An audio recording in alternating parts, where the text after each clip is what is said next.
اللهم صل على محمد النبي الأمي وعلى آله وسلم.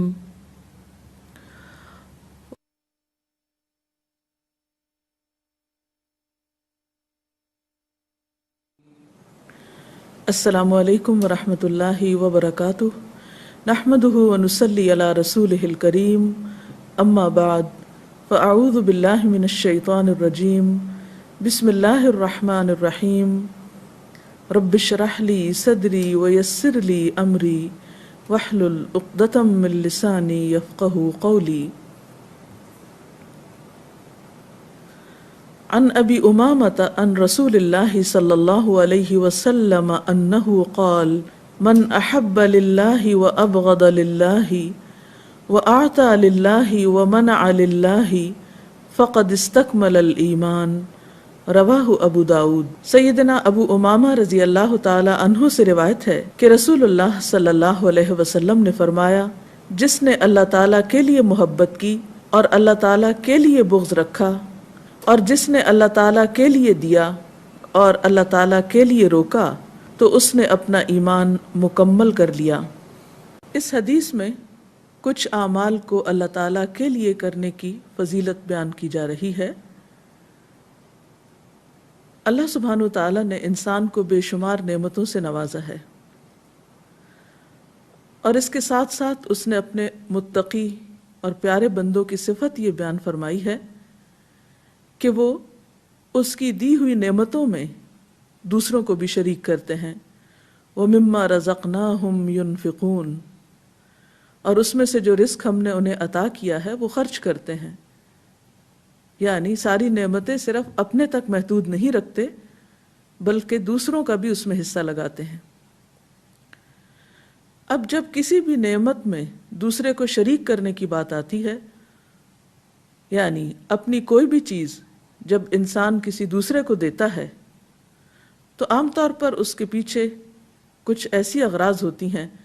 کہ جو صرف دنیاوی فائدوں تک محدود ہوتی ہیں، جبکہ اللہ تعالیٰ بندے سے کیا چاہتا ہے کہ بندہ جو کام بھی کرے وہ اللہ کی خاطر کرے، اللہ کی رضا کے لیے کرے. جیسے کہ پیچھے بھی ہم ایک حدیث پڑھ چکے ہیں کہ انما الاعمال بالنیات وانما لکل امرئ ما نوی، کہ اعمال کا دار و مدار نیت پر ہے اور ہر شخص کو وہی ملے گا جس کی اس نے نیت کی ہوگی، یعنی اس کے اعمال کی جزا اس کی نیت کے مطابق ہوگی. اب انسان جب کسی کو کچھ بھی دیتا ہے تو یہ اس کا ایک عمل ہے. اب یہ عمل کس غرض سے کیا جا رہا ہے، کس مقصد کے تحت ہو رہا ہے، یہ نہایت اہم ہے. ایک نیت یا ایک غرض تو یہ ہو سکتی ہے کہ اگر ہم کسی کو کچھ دے رہے ہیں تو پھر جواباً ہمیں بھی ملے. اگر ہمیں کوئی مادی چیز نہ بھی ملے تو کم از کم شکریہ تو ضرور ملے یا اس پر تعریف تو ضرور ملے. اور پھر کیا ہوتا ہے کہ اگر انسان کو جواباً کچھ بھی نہیں ملتا تو بعض اوقات آئندہ کے لیے وہ نیکی کرنا چھوڑ دیتا ہے. اس کا مزید نقصان یہ ہوتا ہے کہ بعض لوگ انسان کی مدد کے مستحق ہوتے ہیں، لیکن انسان صرف اس وجہ سے اپنی مدد سے ہاتھ روک لے کہ دوسرا شخص مجھے اس کا بدلہ نہیں دے سکتا یا اس کی طرف سے مجھے کسی قسم کے ریٹرن کی کوئی توقع نہیں، تو ایسا کرنا درست نہیں. اللہ تعالیٰ بندوں کو محض دنیاوی اغراض سے اوپر اٹھانا چاہتا ہے اور انہیں ایک اعلیٰ مقصد کی خاطر اور اعلیٰ جزا کی خاطر جو بندوں سے نہیں خود اس کی طرف سے ہو، اس کی طرف انہیں متوجہ کرنا چاہتا ہے. لہٰذا یہاں پر فرمایا گیا کہ من احب للہ و ابغض للہ. اس سے یہ بھی پتہ چلتا ہے کہ صرف دینے کی بات نہیں، روکنے کی بات بھی ہے، کہ جس نے اللہ کے لیے محبت کی اور اللہ کے لیے بغض رکھا اور پھر آتا للہ، اللہ کے لیے کسی کو کچھ دیا، ومنع للہ، اور اللہ کے لیے دوسرے سے کچھ روک بھی لیا، یعنی نہیں دیا. تو عموماً نیکی کا کام یہ سمجھا جاتا ہے کہ صرف دینا نیکی ہے، روکنا نیکی نہیں. ہمارے دین میں اعتدال ہے. جہاں بعض اوقات دینا نیکی ہے وہاں بعض اوقات دینے سے ہاتھ روک لینا بھی نیکی ہے، وہ بھی ایمان کا حصہ ہے، بلکہ ایمان مکمل ہی اس وقت ہوتا ہے جب دونوں پہلو سامنے ہوں، محبت کا بھی اور بغض کا بھی، دینے کا بھی اور روکنے کا بھی، لیکن ان کے پیچھے ذاتی اغراض نہ ہو، بلکہ یہ کام سراسر اللہ کی رضا کے لیے اور اس کی خوشی کے لیے ہو۔ تو جیسا کہ ہم دیکھتے ہیں کہ اس حدیث میں آتا ہے کہ من احب للہ، جس نے اللہ کے لیے محبت کی، تو اس کا معنی کیا ہے کہ اللہ کے لیے محبت، یا پھر اس سے کیا نتائج نکلتے ہیں، یا اس میں کیا کیا چیزیں شامل ہیں۔ تو پہلی بات تو یہ کہ جب انسان کسی سے اللہ کے لیے محبت کرتا ہے تو پھر یقیناً کسی ایسے انسان سے ہی محبت کرتا ہے جو اللہ کی اطاعت کرنے والا ہوتا ہے۔ پھر انسان کی محبت کسی ایسے انسان کے لیے نہیں ہوتی جو اسے خدا سے غافل کرنے والا ہو، کیونکہ عموماً انسان اس شخص کے تابع ہوتا ہے جس سے وہ محبت کرتا ہے، انسان اس شخص کے دین پر ہوتا ہے جس سے وہ محبت کرتا ہے۔ اس لیے فرمایا کہ جس نے اللہ کے لیے محبت کی، گویا اس سے محبت کی جسے دیکھ کر اللہ کی یاد آئے یا اللہ تعالیٰ کے دین پر چلنا آسان ہو جائے، کیونکہ محبت انسان کے اندر ایک روحانی طاقت کا بھی ذریعہ ہے، انسان کو ایک عزم اور استقلال بھی عطا کرتی ہے، انسان کے اندر استقامت بھی پیدا کرتی ہے، بہت سے مشکل کاموں کو آسان کر دیتی ہے۔ تو جب انسان اللہ کے لیے کسی سے محبت کرتا ہے تو اس کی محبت کا مرکز بھی درست ہوتا ہے۔ نمبر 2 یہ کہ پھر وہ اس انسان سے جواباً توقع نہیں رکھتا محبت کی، کیونکہ عموماً انسان کی خواہش یہ ہوتی ہے کہ جس سے وہ محبت کرتا ہے وہ جواباً ضرور اس سے محبت کرے، یہ ایک فطری سی خواہش ہوتی ہے، لیکن بسا اوقات ایسا ممکن نہیں بھی ہوتا، تو اس میں انسان پھر زمان و مکان کی قید سے بالا ہو کر محبت کرتا ہے۔ ضروری نہیں کہ وہ صرف ایسے انسان سے محبت کرے جو اس کے سامنے ہو یا اس کے پاس موجود ہو، پھر وہ ان تمام لوگوں سے، ان تمام انسانوں سے محبت کرتا ہے جو کہیں پر بھی ہوں یا کسی بھی دور اور کسی بھی زمانے میں ہوں، خواہ آج کے دور میں ہوں اور کسی اور جگہ پر ہوں، یعنی اس کے قریب ترین علاقے میں نہ بھی ہوں، یا یہ کہ وہ آج سے 1400 سال پہلے دنیا میں آئے ہوں۔ پھر اس کی محبت ایک مقصد کے لیے ہوتی ہے، ایک ذات کی خاطر ہوتی ہے، نہ کہ محض اپنے نفسانی اغراض کی خاطر۔ لہٰذا جب انسان اللہ کے لیے محبت کرے گا تو لازمی طور پر پھر اپنے معیار محبت کو بھی درست کرے گا، جو کہ دراصل مطلوب ہے۔ پھر اسی طرح ہم دیکھتے ہیں کہ اس محبت کی جو جزا بتائی گئی ہے وہ بھی بہت زبردست ہے۔ رسول اللہ صلی اللہ علیہ وسلم نے فرمایا، اللہ تعالیٰ فرماتے ہیں، حدیث قدسی ہے، وجبت محبتی للمتحابین فیّ والمتجالسین فیّ والمتزاورین فیّ والمتبادلین فیّ، میری محبت واجب ہو گئی ان لوگوں کے لیے جو میرے لیے آپس میں ایک دوسرے سے محبت کرتے ہیں، میرے لیے ایک دوسرے کے ساتھ مل کر بیٹھتے ہیں، میرے لیے ایک دوسرے سے ملاقات کرنے جاتے ہیں، اور میرے لیے ایک دوسرے کے اوپر خرچ کرتے ہیں۔ گویا ایسے لوگوں سے اللہ تعالیٰ بھی محبت کرتا ہے جو بے غرض ہو کر صرف اس کی خاطر سب کچھ دینے والے ہوتے ہیں، حتیٰ کہ محبت جیسا خوبصورت جذبہ بھی۔ پھر اسی طرح ایک اور حدیث میں آتا ہے، حضرت ابو ہریرہ رضی اللہ تعالی عنہ سے روایت ہے کہ جو شخص بیمار کی عیادت کرے یا اللہ کی رضا کی خاطر اپنے بھائی کی زیارت کرے، یعنی ملاقات کو جائے، تو اس کو پکارنے والا پکارتا ہوا کہتا ہے کہ تجھے مبارک ہو، تیرا چلنا بہتر ہو اور تجھے جنت میں اترنے کی جگہ میسر آئے۔ حالانکہ بظاہر دیکھنے میں ایک معمولی کام لگتا ہے،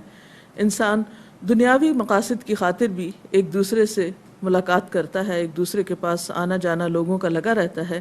لیکن جب انسان کی نیت درست ہوتی ہے اور انسان کسی پر احسان جتانے کے لیے نہیں بلکہ اللہ کی خوشی کی خاطر کسی بیمار کی عادت یا پھر کسی کی ملاقات کے لیے جاتا ہے، تو جواباً پھر اللہ تعالیٰ کی طرف سے اس کے لیے بھی ایک مبارکباد کا پیغام آتا ہے۔ پھر اسی طرح ایک اور حدیث میں آتا ہے، حضرت ابو ہریرہ رضی اللہ تعالی عنہ سے روایت ہے کہ میں رسول اللہ صلی اللہ علیہ وسلم کے ساتھ تھا، آپ نے فرمایا کہ جنت میں یاقوت کے ستون ہیں اور ان پر زبرجد کے بالا خانے بنے ہوئے ہیں جن کے دروازے کھلے ہوئے ہیں، وہ ایسے جگمگاتے ہیں جیسے چمکدار ستارہ جگمگاتا ہے۔ لوگوں نے پوچھا، اے اللہ کے رسول صلی اللہ علیہ وسلم، وہ رہنے کے لیے کس کو ملیں گے؟ آپ نے فرمایا، جو آپس میں اللہ کے لیے محبت رکھتے ہیں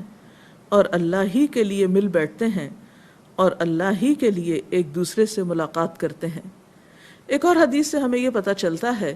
کہ قیامت کے دن ایسے لوگ اللہ تعالیٰ کے عرش کے سائے تلے ہوں گے، انبیاء اور شہداء ان پر رش کر رہے ہوں گے جنہوں نے اللہ کی خاطر ایک دوسرے سے محبت کی ہوگی۔ پھر یہاں اس حدیث سے ہمیں یہ بھی پتہ چلتا ہے کہ صرف اللہ کی خاطر محبت ہی نہیں بلکہ اللہ کی خاطر بغض بھی ضروری ہے۔ بغض کا کیا معنی ہے؟ بغض کا معنی کسی کے لیے دل میں برے جذبات رکھنا، نفرت رکھنا۔ کیا ہمارے دین میں کسی کے لیے نفرت کرنا بھی جائز ہے؟ جی ہاں، ایسے لوگوں کے لیے جو خود دین سے نفرت رکھتے ہوں، لیکن مراد اس سے یہ ہے کہ ان انسانوں سے نفرت نہیں بلکہ ان عادات سے کہ جو انہیں لوگوں کی نگاہ میں قابل نفرت بناتی ہیں یا اللہ کی نگاہ میں قابل نفرت بناتی ہیں۔ اور جب انسان کے دل میں کسی کی خاص برائی سے نفرت ہوگی تو پھر لازمی طور پر وہ اس کے لیے کوشش بھی کرے گا کہ اس سے اس برائی کو دور کیا جائے۔ اور یہ نفرت کسی کے لیے منفی جذبات رکھنے کا نام نہیں بلکہ اس کی خیرخواہی اور اس کی اصلاح کے منصوبے بنانے کے لیے ایک پلیٹ فارم مہیا کرنا ہے تاکہ انسان دوسرے کے لیے ایک ہمدردی رکھتے ہوئے اس سے خیرخواہی کرے یا اس سے خیرخواہی کا حق ادا کرے۔ پھر اسی طرح اسی حدیث میں آتا ہے کہ اللہ کے لیے کسی کو کچھ دیا، یعنی انسان مال میں سے یا اپنے علم میں سے، حتیٰ کہ معمولی سی بھی کوئی چیز جو انسان کو زندگی میں ملی ہو، اسے جب وہ دوسروں کے ساتھ شیئر کرے تو اس میں بھی اس کی نیت اللہ کی رضا ہو، نہ کہ کسی انسان پر احسان جتانا یا دکھاوا کرنا یا شہرت کی طلب اس کے ذریعے رکھنا۔ اور پھر اسی طرح بعض اوقات انسان جب کسی سے کچھ روکے تو بھی اللہ کے لیے روکے۔ دینے کی بات تو عام سمجھ میں آتی ہے کہ کسی کو کچھ دینا اللہ کی خاطر ہو، لیکن روکنے کا کیا معنی ہے؟ یعنی اللہ کی خاطر روکنا کیسے؟ اللہ کی خاطر روکنے کا معنی یہ ہے کہ جب آپ کو یہ پتہ چل جائے کہ آپ کے تعاون سے یا آپ کی مدد سے دوسرا شخص کوئی غلط کام کرے گا یا کسی ظالم کا ساتھ دے گا یا کسی گناہ کے کام میں ملوث ہوگا تو پھر آپ اپنی مدد سے ہاتھ کھینچ سکتے ہیں۔ قرآن پاک کی ایک اور آیت میں آتا ہے، تعاونوا علی البر والتقوی ولا تعاونوا علی الاثم والعدوان، نیکی اور تقوی کے کاموں میں ایک دوسرے سے تعاون کرو لیکن گناہ اور زیادتی کے کاموں میں ایک دوسرے کے ساتھ تعاون مت کرو۔ گویا دین میں اعتدال اسی وقت ہو سکتا ہے جب محبت اور نفرت اللہ کے لیے ہو، جب کسی کو کچھ دینا اور اس سے روکنا اللہ کے لیے ہو اور اس میں اپنی ذاتی اغراض اور اپنی نفسانی خواہشات شامل نہ ہوں۔ اگر اس سلسلے میں مزید آپ کے ذہن میں کوئی استفسار ہے تو آپ کر سکتے ہیں۔ جی، ابھی جیسا کہ ہم نے اس حدیث میں پڑھا جو کہ بہت خوبصورت حدیث ہے کہ ایک جس میں کرائٹیریا دے دیا گیا ہے کہ اللہ سے محبت، یعنی انسان کی اس چیز کو پہچان لے کہ جو کچھ وہ دے رہا ہے یا جو کچھ وہ روک رہا ہے وہ سب اللہ ہی کی خاطر ہو۔ تو اس میں پوچھنا چاہوں گی کہ اس کی پہچان کیا ہے؟ یعنی انسان کو کیسے پتہ چلے گا کہ کوئی کام جو ہے وہ اللہ کی خاطر ہو رہا ہے یا انسان کے یا کسی اس کے پیچھے کوئی اور مقصد پوشیدہ ہے؟ پہلی بات تو یہ ہے کہ جب انسان کوئی بھی کام کرتا ہے تو اس کا دل اس پر گواہی دیتا ہے، اس کا ضمیر اسے بتاتا ہے کہ اس نے کوئی کام کس لیے کیا ہے۔ قرآن پاک میں اللہ تعالیٰ فرماتے ہیں بل الانسان علی نفسہ بصیرۃ ولو القی معاذیرہ، بلکہ انسان اپنے نفس پر خود گواہ ہے، یعنی دیکھنے والا ہے، اس کو اپنے آپ سے خوب آگاہ ہے، خواہ اس پر وہ کتنی ہی معذرتیں کرے، یعنی ایک غلطی کرنے کے بعد کتنے ہی اس کے عذر تراشے، لیکن اس کو پتہ ہوتا ہے کہ اس نے خود کیا کیا ہے. تو پہلی بات تو خود انسان کے اپنے اندر کی آواز ہے. دوسری چیز یہ کہ انسان ایسی نیکی کا کام کر کے پھر پچھتاتا نہیں. اور اللہ کی خاطر کوئی کام کرنے کا اصل فائدہ بھی یہ ہے کہ انسان اس کام کے کرنے کے بعد مطمئن ہو جاتا ہے، خواہ اس کے بعد حالات یا نتائج اس کے فیور میں ہوں یا اس کے خلاف جا رہے ہوں. تیسری بات یہ کہ جب انسان اللہ کے لیے کوئی کام کرتا ہے تو اس راستے میں اگر کوئی مشکل آتی ہے یا رکاوٹ آتی ہے یا کوئی ناپسندیدہ چیز آتی ہے تو اس مشکل کی وجہ سے وہ اس راستے کو چھوڑتا نہیں. مثلا صحابہ کرام نے اللہ کے رسول صلی اللہ علیہ وسلم سے محبت کی اور سچی محبت. اس کے بعد انہوں نے اپنی جانیں بھی قربان کی، اپنے گھر بار بھی چھوڑے، اپنا سب کچھ لگایا، لیکن کسی نے پلٹ کر ایک دن بھی کوئی ایک ایسا لفظ نہیں بولا جس سے کوئی پچھتاوا ٹپکتا ہو. ہمیں اسلام نے کیا دیا یا ہمیں رسول اللہ صلی اللہ علیہ وسلم سے نعوذ باللہ کیا ملا کہ ہمیں اتنی قربانیاں کرنی پڑی اور آخری وقت تک یعنی بھوک بھی کاٹی، تکلیف بھی، مخالفتیں بھی، سب و شتم بھی. یعنی کون سی ایسی آزمائش ہے کہ جو ان لوگوں پر نہیں آئی، لیکن وہ ہر حال میں ثابت قدم رہے کیونکہ انہوں نے اللہ اور اس کے رسول صلی اللہ علیہ وسلم سے محبت کا دعویٰ کیا تھا. ایک شخص آپ کے پاس آتا ہے اور کہتا ہے اللہ کے رسول صلی اللہ علیہ وسلم مجھے آپ سے بہت محبت ہے. آپ نے فرمایا کہ تم نے جو کچھ کہا ہے اس پر غور کر لو، اس لیے کہ اگر تمہیں مجھ سے محبت کا دعویٰ ہے تو پھر فقر و فاقہ کا مقابلہ کرنے کے لیے تیار رہو. یعنی مجھ سے محبت کا دعویٰ آسان نہیں ہے، اس میں قربانی بھی کرنی پڑے گی. اور آپ دیکھیے کہ ہر محبت قربانی مانگتی ہے. تو اللہ اور اس کے رسول صلی اللہ علیہ وسلم سے محبت یا اللہ کی خاطر جو محبت ہوتی وہ بھی قربانی مانگتی. تو پھر انسان اپنا جائزہ اس وقت لے کہ وہ کس قدر قربانی کرنے والا ہے اور مشکل وقت میں کتنی استقامت اختیار کرنے والا ہے. اور پھر جب انسان یہ سب کچھ آخرت کو سامنے رکھ کے کرتا ہے تو پھر اس کے اٹھے ہوئے قدم واپس نہیں پلٹتے کسی بھی خیر اور بھلائی کے مقصد میں، اور اس کو کوئی ریگریٹس نہیں ہوتی، بلکہ وہ استقامت کے ساتھ نیکی میں آگے بڑھتا چلا جاتا ہے. آپ مزید کچھ کہنا چاہیں؟ ایک پہلو پر میں چاہوں گی کہ آپ روشنی ڈالیے، وہ یہ کہ یہ سارے کام اللہ کے لیے کرنے سے کیا دنیا میں یا ہماری معاشرتی زندگی میں اس کا کوئی فائدہ ہوتا ہے؟ اس میں آپ دیکھیے کہ جو کام انسان خلوص نیت کے ساتھ کرتا ہے، بغیر کسی غرض اور لالچ کے کرتا ہے، تو یقینی طور پر اس کام میں برکت ہوتی ہے، اس کام میں اللہ تعالیٰ کی تائید بھی حاصل ہوتی. پھر یہ کہ بندوں کے دلوں میں اللہ تعالیٰ کی طرف سے ایک جگہ بنتی ہے، جیسے وہ ہم نے اس سے پہلے بھی ایک حدیث میں پڑھا تھا کہ اللہ تعالیٰ اپنی وہ محبت پھر زمین پر اتار دیتا ہے. یعنی جو لوگ اللہ کی خاطر کا کوئی بھی کام کرتے ہیں، جیسے قرآن پاک میں آتا ہے وَيُطْعِمُونَ الطَّعَامَ عَلَىٰ حُبِّهِ يَتِيمًا وَمِسْكِينًا وَأَسِيرًا، کہ وہ اللہ کی محبت میں کھلاتے ہیں یتیم کو، مسکین کو، قیدی کو. اور پھر وہ کیا کہتے ہیں انما نطعمکم لوجہ اللہ،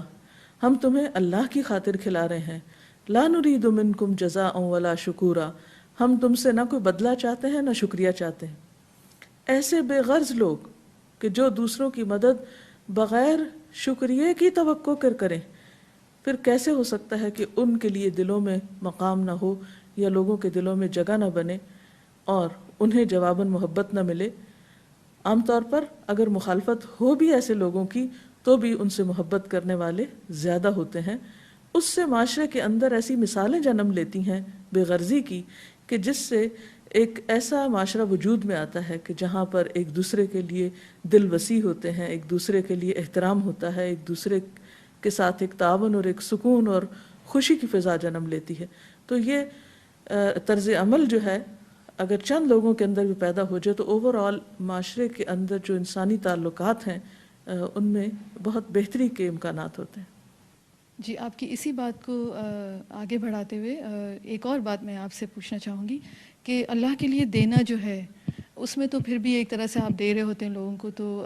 انسانوں کے اندر اس کی خوشی لینے کی ہوتی ہی ہے بہرحال. لیکن جب اللہ کی خاطر روکا جائے، کوئی چیز ان کو نہ دی جائے، تو اس سلسلے میں جو